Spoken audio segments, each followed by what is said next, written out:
Pinaka mga residente sa mga lugar sa Negros Occidental nga nag-eksperyensya sang mamunog nga pag-ulan nagdesisyon na nga mag-evacuate.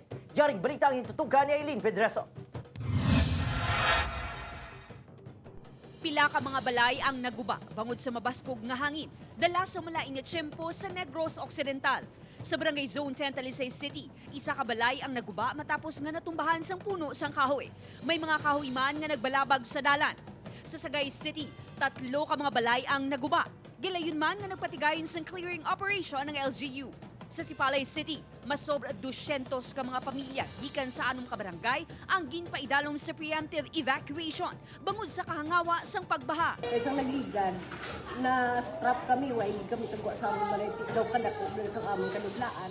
Ginapaalerto sang tag sa kabarangay ang mga pumuluyo. Maihatag man nga bulig sa mga nagbakwit. So pag-monitor namon, ara pa lang sa level 1.5, no?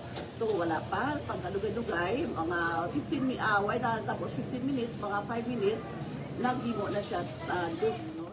Perwisyo man sa mga motorista ang pagbaha sa mga karsada sa hinubaan. Kagkabangkalan City, nagtaas man ang tubig sa merkado sa syudad.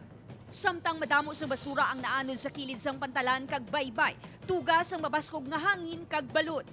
Sa Bredco Port, balik biyahe na ang fast craft kag Roro vessel sa Bacolod City matapos temporaryo nga ginkansela kahapon. Dire-diretso ang biyahe naton.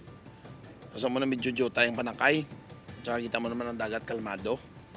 Hindi naman masyado.